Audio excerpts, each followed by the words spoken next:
March 29th. Today we'll be reading in the Old Testament from the book of Deuteronomy, chapters 11 and 12. In chapter 11, we'll learn a few things. First of all, we'll learn what God did. Moses reminded the people of God's past mercies by using the phrase, "what he did," 5 times. They did not win the battle in their own strength. God gave the victory. And we'll learn what God asks. He asks that his people obey him, because their obedience is their strength in life. They could not prosper in the land without God's constant care and blessing. The word in the heart will control the hand. The eyes and the tongue will protect and direct the household. And we'll learn what God promises in Deuteronomy chapter 11. God's "I will" is all the promise we need. If we choose to obey, God will bless, even though we may experience trials and burdens. If we choose to disobey, God will still keep his promise and chasten us. If we love him, we will obey him. And in that obedience is life. As we move on in chapter 12 of Deuteronomy, sometimes we think that a new location is the solution to all our problems. So we change jobs or addresses. It has well been said that a change in geography does not overcome a flaw in character. A change can bring out the best in us, but it might bring out the worst in us. Moses warned that the new land could be a place of entanglement if the people disobeyed God. Well, today's pluralistic society tends to treat all religious faiths alike, but God demands that we worship and serve him alone. The land will be a place of enjoyment if they followed the Lord, for God would give them safety, rest, and blessing. We receive our spiritual inheritance by God's grace, and we get to claim it by faith, but we enjoy it only if we're obedient to his will. Now, the land was to be a place of enlargement as well, as the people trusted God to give them victory after victory, which he promises. God wants to enlarge our lives today, too. However, we must be careful that enlargement does not result in estrangement from God. It's folly to gain ground materially, but lose it spiritually. And with that, let's hear what the Word of God says as we read from the Old Testament. March 29th, Deuteronomy chapter 11, verse 1, through chapter 12, verse 32. You must love the Lord your God and obey all his requirements, laws, regulations, and commands. Listen, I am not talking now to your children, who have never experienced the discipline of the Lord your God, or seen his greatness and awesome power. They weren't there to see the miraculous signs and wonders he performed in Egypt against Pharaoh and all his land. They didn't see what the Lord did to the armies of Egypt and to their horses and chariots, how he drowned them in the Red Sea as they were chasing you, and how he has kept them devastated to this very day.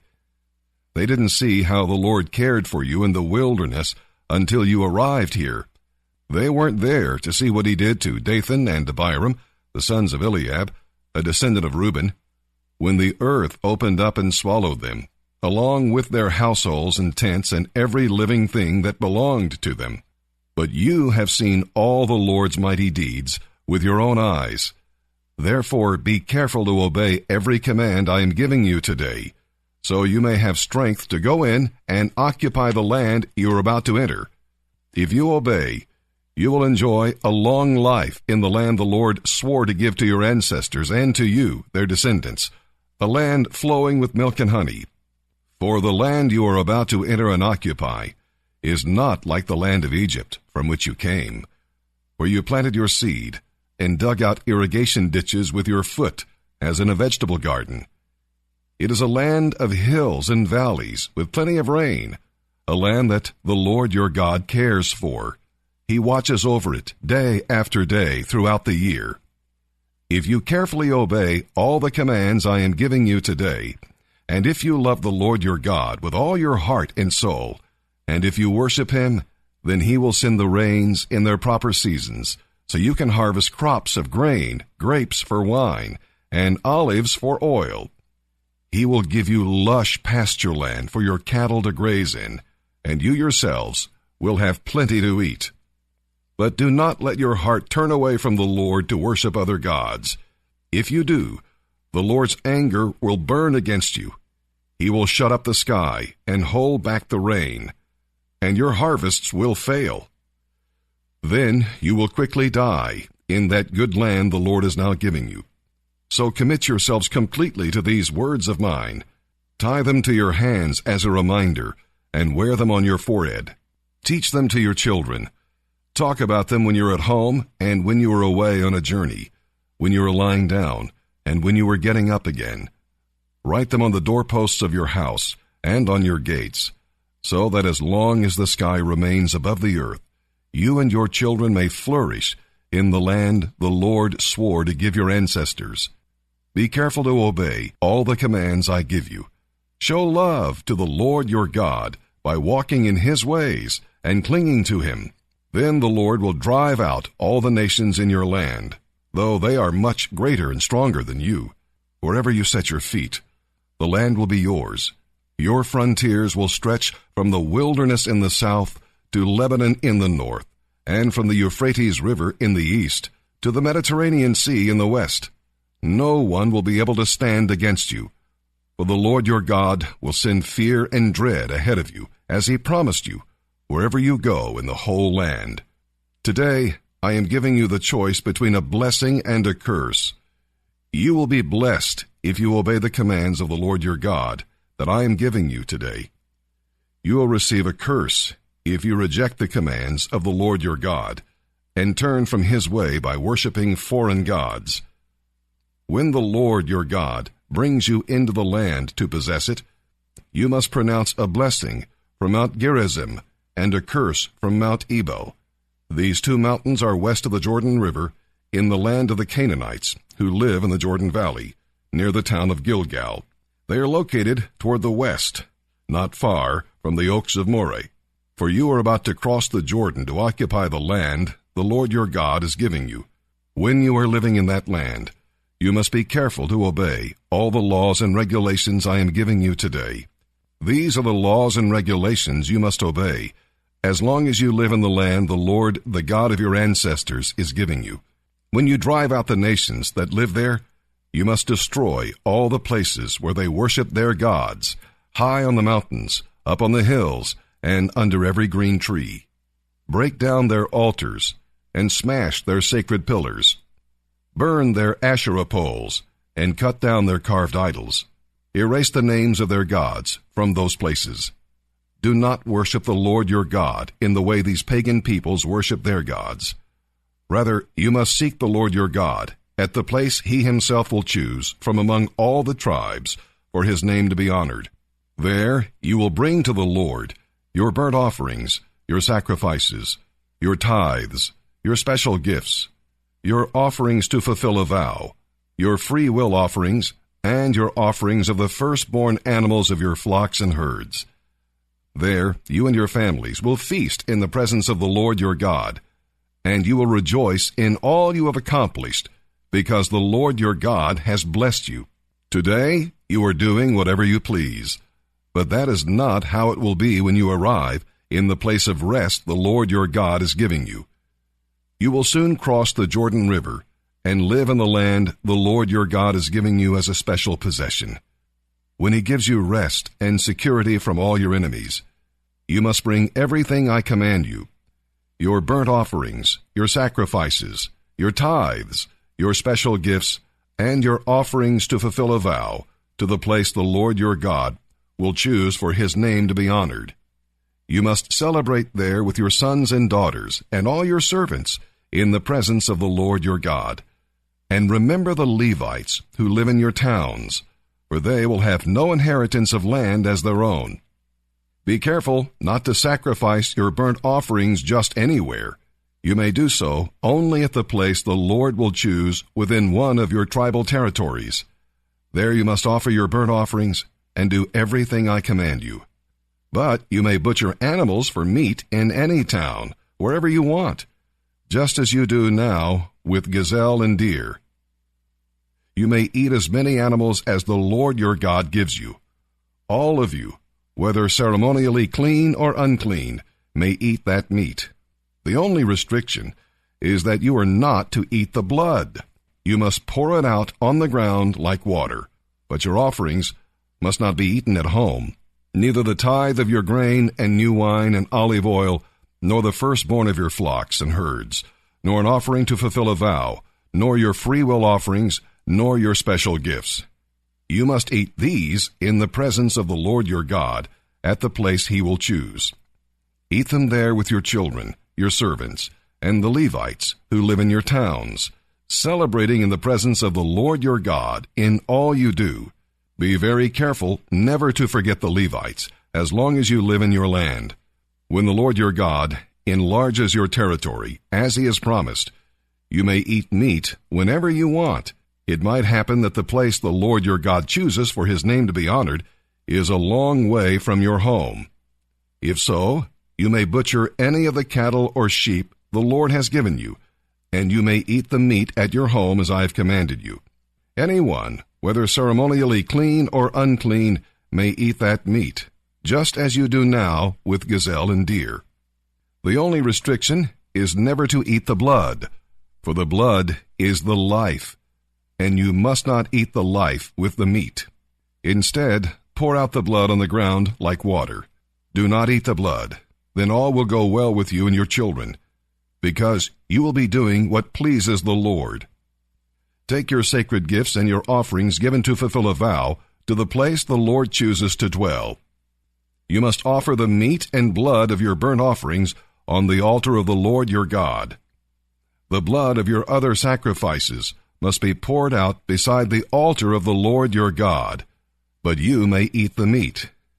Be careful to obey all my commands, so that all will go well with you and your children, because you will be doing what pleases the Lord your God.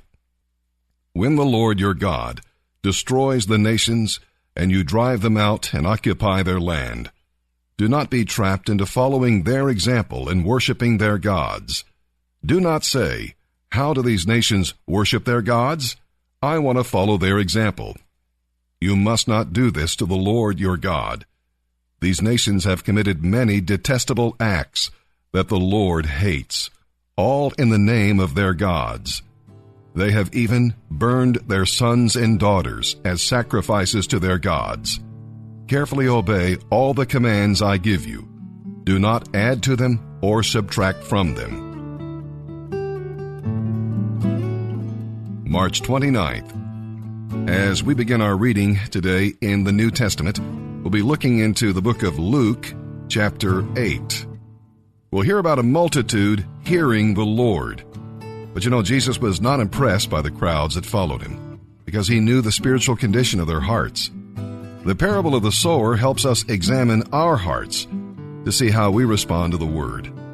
But it's not enough to hear the word. We must also obey it and trust it when the time of testing comes. We'll also hear about the multitude rejecting him. You'd think that the healing of the Gadarene demoniacs would have endeared Jesus to the people. But the opposite was true. The citizens were concerned more about pigs and money than about people and mercy. The man who begged to go with Jesus, the one who was healed, he was the sanest one of all. And with that background, we begin today's reading in the New Testament. March 29th, Luke chapter 8, verses 22 through 39. One day Jesus said to his disciples, "Let's cross over to the other side of the lake." So they got into a boat and started out. On the way across, Jesus lay down for a nap, and while he was sleeping, the wind began to rise. A fierce storm developed that threatened to swamp them, and they were in real danger. The disciples woke him up, shouting, "Master, Master, we're going to drown." So Jesus rebuked the wind and the raging waves. The storm stopped, and all was calm. Then he asked them, "Where is your faith?" And they were filled with awe and amazement. They said to one another, "Who is this man, that even the winds and waves obey him?"